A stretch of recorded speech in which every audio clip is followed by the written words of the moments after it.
I've done a few videos after Steam Next Fest that I participated in. Stream highlights were my first, then rankings came later, which seemed like the obvious then. It's an easy way to recommend games to others. If you watch my rankings and then watch a different one, there's going to be some crossover. Sure, it's good for those that get multiple mentions, but there are hundreds that don't get a peep about them. This is why I'm going to give my first impressions of the demos I streamed. All of them. You get detailed thoughts of games I liked and ones I disliked. And at the end of the video, I'll put my 3 favorites on a podium so you can see the best ones.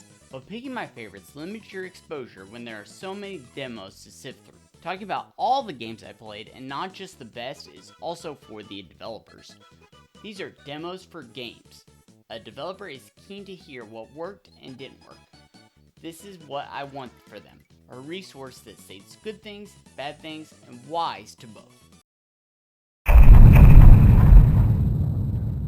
I started off my week of streams with one YouTuber Dopey had recommended. Gnomes is a roguelite tower defense game. It's a nice look to it, leaning more on the darker side, even with growing crops being a crucial part of the game. What I liked about Gnomes is that for a tower defense game, it isn't very on the rails like you come to expect from the genre. You can move your towers around, which is a massive change from what you come to expect. The routes that the goblins come for your base are not stagnant. If you build something new in the path that would be taken, the enemies deviate from the path to find a new way to your home. This includes your gnomes/towers as well. Sometimes you want the invaders to walk their way through damaging weeds or slowing swamps. So the right placing of a gnome can make them have to trudge through a swamp before perishing to some damaging weeds. It makes it feel distinct from the average tower defense game.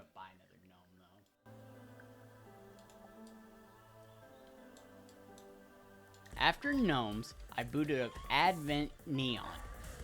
Playing this game without knowing much about it is why I like the Steam Next Fest. How I would describe Advent Neon is it is a mix of Sonic the Hedgehog and Mega Man with combat I'd most associate with Smash. Note, I just looked it up, they say it is a platform fighter's moveset with cancelable moves. I was right with my association. It adds parries with your strong attacks, but if you time your dash correctly, it freezes time for you to deal damage. Along with the parries and dodges, you gain a boost in damage. It creates a fun loop to dodge attacks not only to keep your health, but to keep your damage multiplier. The combat isn't the only place where Advent Neon is fun. It has butter smooth movement, to use the same verbiage as the developer. You run at speeds like the most known hedgehog. With that, Neon has an 8-way dash as opposed to the boost in speed you come to expect from platformers. I've said this before. I love that platform fighters are finding their way into single-player exclusive games. Spearfall was one that I loved last year, but instead of making a roguelite, Advent Neon is structured like a traditional platform with pre-made levels instead of procedurally generated levels and routes. All this makes me excited to have a game that attracts fans of retro games while using platform fighting combat. Is 100% on my radar now.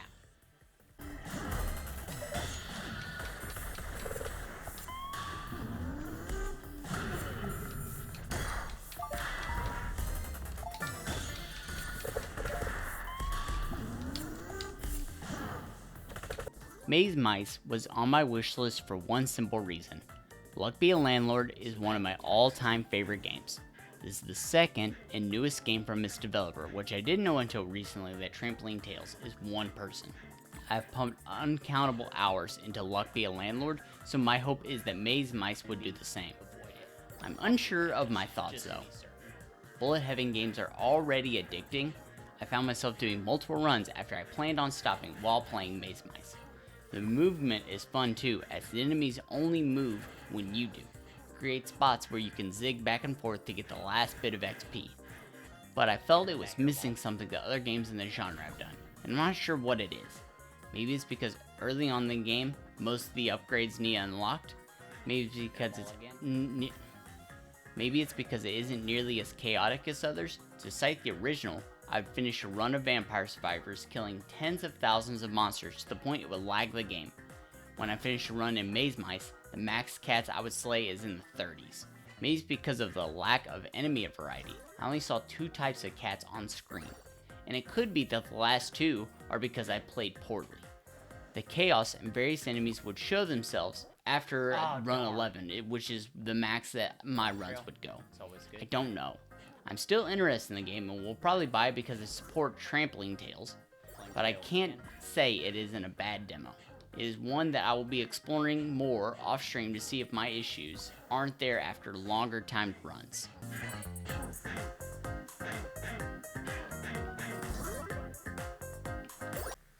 This is one that I wanted to try out because of the hours I put into Mini Whale's first game, Endgame of Devil. If you don't know much about it, I'm working on a video where I cover the games I played in Q1 of 2025. Be looking for that to come out at the end of the month. Arcane Trigger is a more traditional roguelite where the hero fights back against waves of enemies. While it may seem like you play cards like Slay the Spire, you do get a random set of abilities, but they are a different type of bullets in the magazine of a gun. What is cool is that with adding new bullets, it is done whenever the player would like, but not willy-nilly. There is a meter that builds up based on killing demons, and certain bullets trigger the meter to go up. Some abilities are triggered based on where they are placed in the magazine, so you can move them around, but it isn't a resource that you spend like removals or rerolls. It has its own meter that replenishes. The biggest problem I have with Arcane Trigger is the translation. When I demoed it, the title wasn't listed in English. They called their first game End of Devil by a different name. Sometimes sentences don't make the most sense when reading them. That was a complaint in Endgame of Devil, but it didn't bother me as bad before. The other issue I had was the lack of telling players what certain parts of the game do. An ability would tell you that after 2 turns the bullet would be destroyed and add a new bullet, but you wouldn't know what the bullet was or did. Actions would have keywords that were new and unexplained by the game. I talked about the moving bullets around the magazine. Outside of the specific abilities, I'm unsure why you would want to move them around. The game doesn't really say. Outside of these issues, I had a really good time with it. Mini Whale has really stepped it up with their animation. There were times when I would see the pixels fly off the enemy when shot and think how good it looked.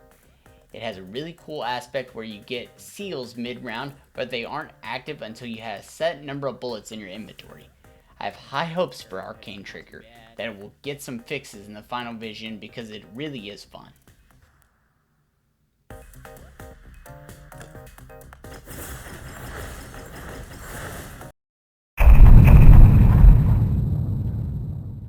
Kero Quest 64 is very much inspired by Mario 64.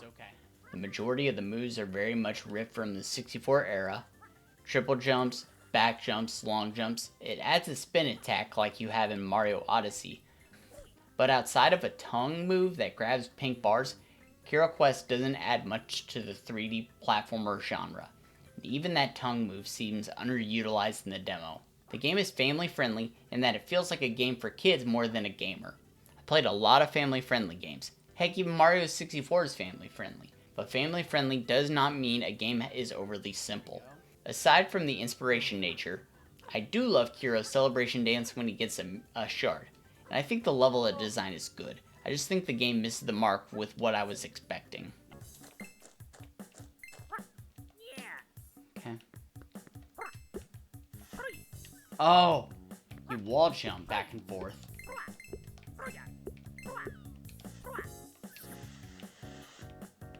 I want to say up front, there isn't much gameplay in the Wanderstop demo, but with the game coming out in around a week, this demo feels more like a small taste to get you invested in the world and characters.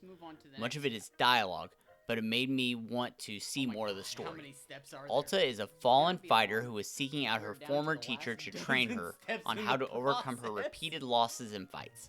But her sword becomes so heavy she cannot pick it up, and she faints as she journeys to her master. That is, the sword becomes so heavy that only she specifically can pick it up. The owner of a tea shop named Boro finds Alta unconscious in the woods and carries both her and her sword to the shop. Gameplay-wise, Wanderstop is a farming management game where you brew tea, grow plants, and do small things like sweep the floors. Pretty basic on the surface, but adding a narrative to it where the main character deals with their own mental struggle feels unlike other games you might consider cozy. Add in the visuals and you have a game to be excited for. When streaming it, I got into reading the lines like a voice actor. The intro gets you cheering for Alta as she figures out her next life step. The colors of the setting are so appealing with its pinks, teals, and violet sky. And the character models look like they were made for an animated movie. I was already looking forward to the game based on the pedigree of the games the Ivy Road development team has done. But they have a winner with Wanderstop based on my time with the demo. Ah yes, what a surprise that a person pushing themselves to the brink of exhaustion would collapse. It is a mystery. I am completely baffled. I wasn't sure what to expect out of Wheel World. I had seen the trailers of a bike with a floating skull in front of it, but I wasn't certain if it was a delivery game or what. Wheel World is an open world racing game with customization. It is much bigger than I expected. When playing the demo, I looked at the map and thought, this seems a little small. I did not notice that I could scroll the map and saw the massive amount of unexplored area that wasn't available for the demo. The races are cool because the tracks are predetermined routes already using the rendered map. If there's a jump you can jump while free roaming, it will be there when you're racing. It has some fun customization where you can edit things down to giving the front and back of your bike different tires. And it does a good job with ways to build back your boost meter with ramping and drifting.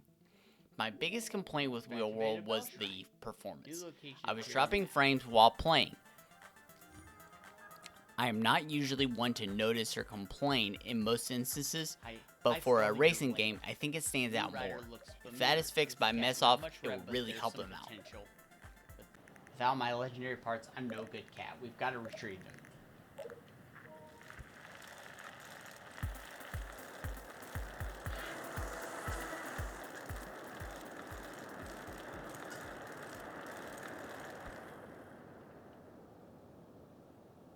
I'm having trouble establishing what I think of SpreadCheat. I'm of both camps, where I like certain aspects a lot while disliking others. For starters, SpreadCheat had me laughing out loud a good number of times. They lean into the idea of being a 90s corporation that is doing stuff for profit and has only one thing in mind: money. The game is a puzzle spreadsheet game modeled after early Windows versions. It is a part of the new trend of being a game on the side of the screen like Rusty's Retirement. It has its own digital assistant like PowerPoint's Clippy called Corpy. He says some funny yet questionable things that you would grow accustomed to hearing in the 90s. In between missions, your boss asks you to do 90s office tasks like cleaning the desk, eating a shared pizza for lunch, or building a PowerPoint presentation that has the spinning rotation you remember when you or your parents were kids. All makes for really comedic moments. The disliking part is the puzzle part in the spreadsheets. I like some parts of it, but the solutions to the problems are based around math. Now I gotta say, for students or those just out of high school, this may be a great resource to practice some math. But I have been out of high school for close to 15 years. I have a college degree, but I took no math in college. Your boy struggles with simple addition, so I sat stumped on some of the problems way longer than I should have. I even pulled up Microsoft Paint to show my work. This is coming from a guy who works with Excel spreadsheets every business day for his job. When it comes to doing the math, I let the program do it. It ain't my brain doing the math. Negative 77. I had time to stream a 5th game on Tuesday. I usually use randomizer wheel to pick one from a list of games I have down. When I randomized, I went off script to pick FUMES. Vehicular combat with PS1 visuals seemed like a hit for me. This is why the Steam Next Fest is good, because you can try games to determine your likelihood of getting it without dropping cash. FUMES has some issues. The setting is very bare bones. It looks like Mad Max, which tends to work with car combat. But there were lengthy periods of nothing but me in the wasteland. No enemies to avoid or shoot at, and through my play, I never felt at risk of dying. That shouldn't be the case when 5 enemies are circling my car. The biggest issue I had is with the giant tread vehicle. I was really wowed when it spawned. was massive, and I was expecting a really cool boss fight with multiple phases. After taking out certain parts of the tread and the turrets firing at me, you are grappled onto the bottom of the giant. You're asked to find the control panel to shut it down. Sounds pretty cool. It starts off with you speeding up a treadmill with weaker cars spawning to try and stop you. But once you pass the treadmill, you're navigating the scaffolding to go up a level. With the controls and lack of rails, you fall off the giant thing so many times it gets frustrating. It felt like platforming, which I did not expect or think fit well with FUMES. With that, when I was able to get to higher levels, there wasn't a big explanation on what to do. I got lost and found things to shoot. I blew them up, unlocking an elevator, thinking it would take me higher, so I happily boarded, only for that elevator to take me closer to the ground. I then fell off through the gaps in the railing and said I've had my fill and shut off the demo. All this is to put down the developers. FUMES is being developed by just 4 people and going into early access once it's done with the demo. I say all this to offer my perspective on what did and didn't work. I think they have a really good idea here, and when it releases into early access, I hope they are receptive to feedback like my own.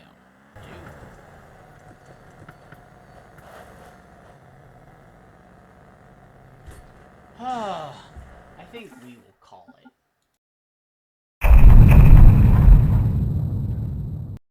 The biggest question I was asking when playing Fellowship with my friends was, how is this not done before? The short pitch is that it has the dungeons of an MMO like World of Warcraft, but without the grinding and single player content. Everyone in our party is experienced with playing WoW before, some more than others. Our party leader was ranked in the world for raiding, so it was nice to have someone who's familiar with calling out to people to use to interrupts and providing directions for instant bosses. The execution of the idea is really good too. The demo has 4 dungeons and 6 playable characters, 2 tanks, 2 healers, 2 damage dealers, and the cool thing that provides longevity to Fellowship is that the dungeon difficulty can be adjusted. We did 2 dungeons in our first play on the easiest difficulty, but they still showed a lot of character polish and learning through failure. All this from the demo makes me excited for what is to come from it. Characters have talent trees we didn't explore, equipment based on rarity for completing instances, dungeons are teased for the future, and there is a market for a game like this. In February, it is estimated that 56,000 players logged into WoW daily. That is a good number of players and a lot of money spent by them. The math on that is an estimation of $2.3 million just for February. If Fellowship is a one-time purchase and offers an experience like the demo did, then thousands could save money without losing the feelings like they are used to. Reaper now. Charge. Well, I got very lucky. It's in my heart. Yeah, There's an unstuck option. Well, it's funnier to just die like that. Or that. One player in our group compared A Gentleman's Dispute to the popular party game Gang Beasts. In many ways, I get it. Both games see you running around a contained area, eliminating other players through comedic method. The big spot where A Gentleman's Dispute differs is the level of absurdity it has and encourages. Items spawn, like guns, grenades, melee weapons, and even vehicles. When a round starts, cannons are sitting around that players can wield. Levels can have parts that hurt or kill you, like a shark that chomps away at you, or a train that is minding its own business as it runs you over. When the final player is alive, the round gives them a point, and abilities are selected. Maybe select is a kind word for it, because it is a free-for-all grab for what is available. Abilities are cards that say things like throw an extra grenade or win an extra round. Yes, I took that, and yes, it gave me a point, without playing a round free of charge. First to 5 points wins. If you happen to take an ability where you already have one in your possession, it stacks. There are moments where I was laughing so loud I was shaking my mouse while playing. The laugh out loud moments were common. In an indoor manor level, we had multiple nuclear bombs drop while a different player started flying an airplane. A Gentleman's Dispute should be on more people's wish list if they're in the market for a party game that will provide hilarious moments. That's a good save. I thought he was dead. You guys had so much more health. May win round to me, please give me that. How do you emote? You hit B. That's why I've You been just putting. randomly won. Do what? Did you get one of those win instantly cards? Yeah. Yep, it just worked for you. So I literally just got another point? Yeah, you just won.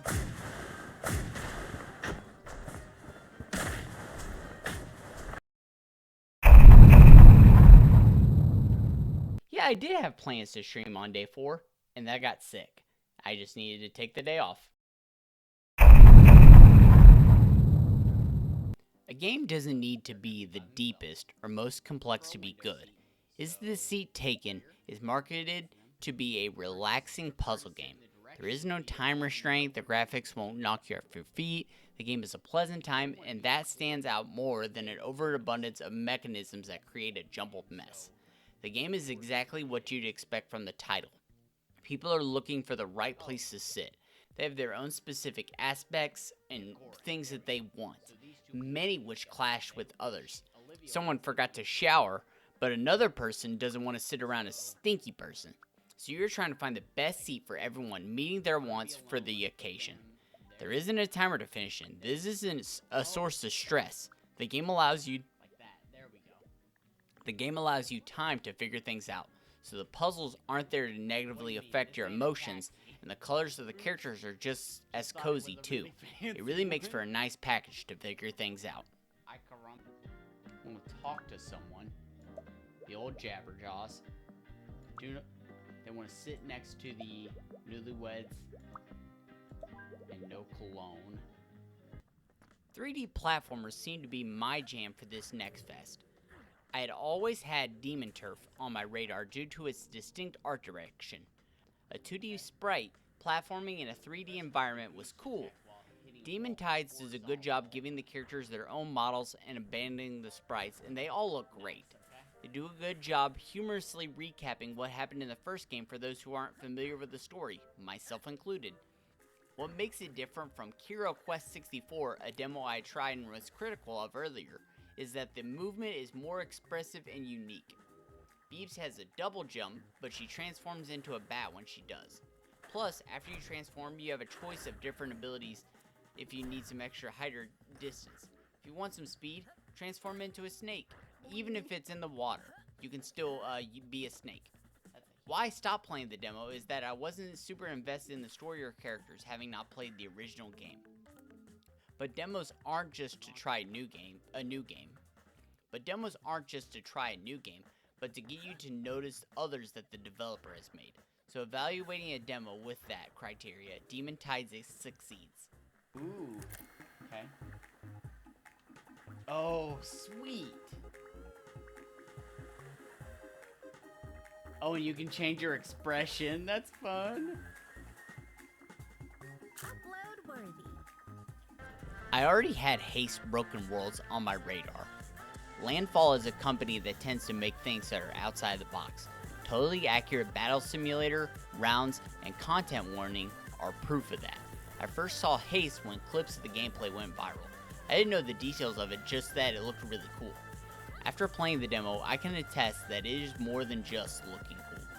Well, that too. The visuals are more than just what was shown prior. The universe of multiple timelines is falling apart, so damaging reality cracks chase you while at high speeds. What surprised me about Haste is that it's a roguelite. I thought it was an endless runner like Temple Run at first. Making a roguelite game with no combat and a focus on movement makes it stand out. You don't have a button to attack, and you don't have a button to jump either. You ramp off slopes to get airborne, and your speed increases based on how you land. It creates this feedback loop of wanting to keep your speeds, testing your execution, and risking your life through shortcuts that might work. It is one of the few demos I caught myself playing off stream for my own amusement.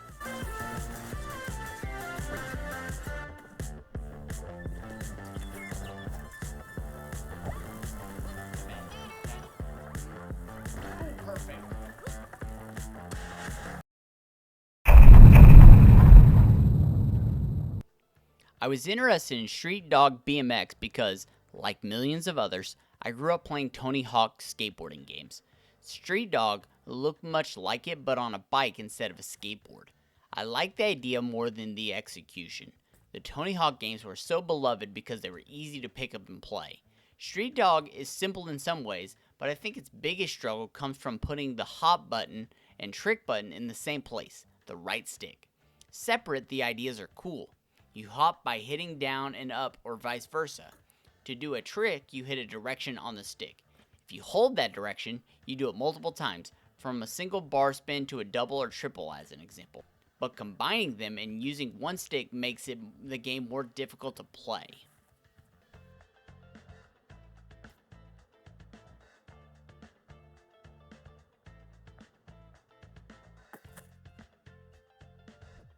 Microvania is exactly as the name states, a minimalistic Metroidvania. Visually and with its controls, it's as if the genre wasn't built on the NES but for the Atari. I like what the game offers, but it doesn't do a ton to stick out. It just feels like a fun game that does not do an amazing job of showing its influences. I don't have much to say about it, honestly. Not amazing, but not a bad experience. Maybe it's because I'm not a huge fan of the genre, but still one to look into if you're into Metroidvania. I was surprised at how cool He Is Coming is. I mentioned that Haste was a different roguelite, but He Is Coming feels different as well. You move about the overworld, gathering gear that adjusts your stats to improve your combat. So that sounds pretty normal, but when it comes to the fights, it is fully automated. You can set the speed of how the battles play out. You pick your weapons and your gear, but once the combatants meet, there are no decisions to make. You made your decisions before the clash. I really think that the sparse art direction does a lot for it. In many ways, primarily from the looks, though, it feels like a retro game. I don't know if you consider the combat to fit in the idle game genre, but the first idle game was already after games had moved into the third dimension. So pairing the visuals with combat where the decisions aren't made when the swords collide makes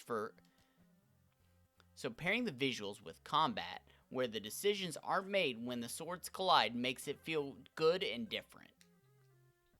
When I talked about performance with Wheel World, it was more of a distractor than a detractor. But for KIBORG, I feel the performance was straight up bad, to the point where it made playing the game more difficult. I like many parts of the game. The visuals look good, but things like the camera getting stuck behind the barrels or parts of the environment take you out of the game. And while the combat looks and sounds cool, it doesn't really reinvent itself from a basic brawler. Sure, it has combos you can execute, but they didn't feel different from one another, so you felt like doing the same one instead of attempting others.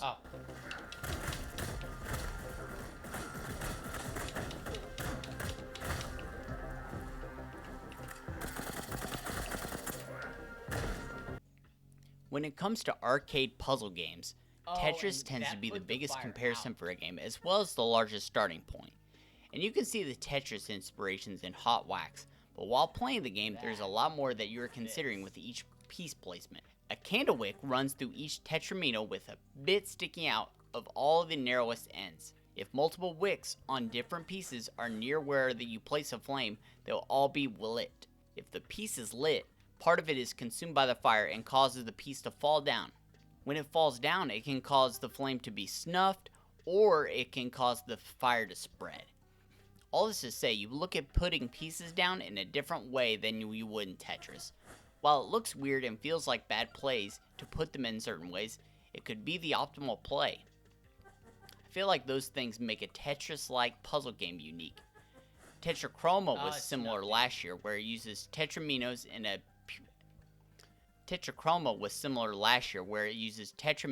in a screen that was 10 blocks wide, but it offers gameplay that makes you think in a different manner instead of clearing lines. Hot Wax is really cool, Punk Cake made another hit, and I plan to get it once it gets a full release. Oh, that will turn all into one, so there won't be any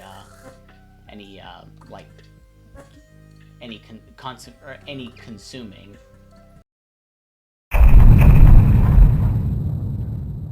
To make a modern 3D platformer game. To make it in the modern 3D platformer genre, I feel there are 3 things that need to happen. The obvious first thing is that the controls have to be good.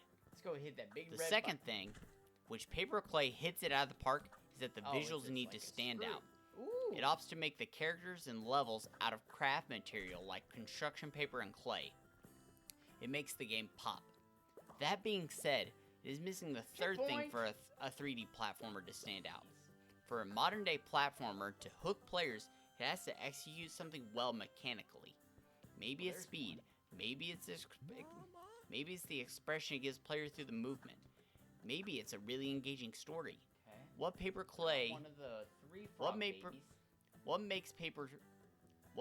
PaperKlay stand out is the art, not anything particularly with the gameplay. I didn't have a bad time with it, but the gameplay wasn't mind-blowing like the art direction. Hopefully more is added post-demo content. You'd think it's a yellow brick road, or a road to follow, but it's actually that frog's tongue. I wanted to play Grandma No for the comedy aspect, and it delivers. Watching an old lady water her shag carpet instead of her plants, oblivious to what is actually happening, is hilarious. There are 2 buttons for the game that make no sense. One to instantly fall asleep for a nap, and another one to pass gas. They have no purpose in the demo other than for the laughs. The ragdoll physics that Grandma has when she falls asleep on the second story just to fall 15 feet to the floor while her baby grandson watches and giggles makes it all the funnier. A slept-on part to Grandma No is that it walks the family-friendly line dangerously close. I streamed it for my nieces and nephews, but part of me was waiting for someone to drop a big swear word. Nothing was said that wasn't for kids, but it feels like cartoons of the 90s and the 2000s where the lines are harmless to children, but adults can read between the lines of what really is meant when you put the words in that order. Sometimes you just need a good laugh. And from the demo, I have high hopes that Grandma will provide a good number of them. She's taking a nap. We'll break that. Earlier, I talked about the 3 things a modern 3D platform needs to hit. Ruffy and the Riverside hits all 3 of them. It has a great art style similar to Demon Turf. While the world and enemies are 3D, Ruffy and his allies are 2D. With their actions and expressions looking hand-drawn. The big hook for the game is the swap act, which lets you copy and paste aspects of the things around you. So as an example, there was a puzzle given to me where I need to get atop these stacked disc pillars on water. On top of one pillar is a wooden disc. The rest were made of stone. And next to them is a erupting volcano. So what the solution called for is to copy the wooden part of the disc and paste that over the lower part of the stack, making them wood as well. Then you copy the lava from the volcano and paste it over the water. This causes the wooden disc to be destroyed, making stairs for you to jump up. It seems like a simple puzzle, but it wasn't due to the freedom of the swap action. It makes for the solutions that are different from most games. That is a really big motivating factor to see how Ruffy and the Riverside is explored.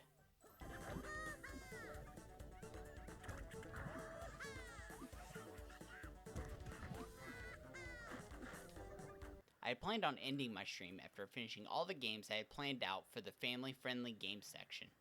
But then I saw I had installed the demo for Lost Skies. It was a recommendation that a coworker had given me. At the start of playing, I was skeptical. I'm not huge on the survival crafting genre, but I kept on going with the game. And I have to say, the game really opens up once you get the grappling hook. The world of Lost Skies is made up of floating islands. One of the very first things you craft is a hang glider to traverse the gaps between the skybound islands. Once you get the grappling hook, though, you can swing from the small rocks that are in between the islands. You feel like Spencer from Bionic Commando as you swing about the sky. It really goes from being a standard crafting game to one where the movement and scaling the sides of rocks makes it stand out. Like I said earlier, I'm not into survival crafting games, but what Lost Skies does through its expansive nature, grappling, and potential lore has me intrigued. For a demo, you can look across the sky and see distant lands you could travel to. The demo is quite impressive and one I can easily endorse to those into that style of game.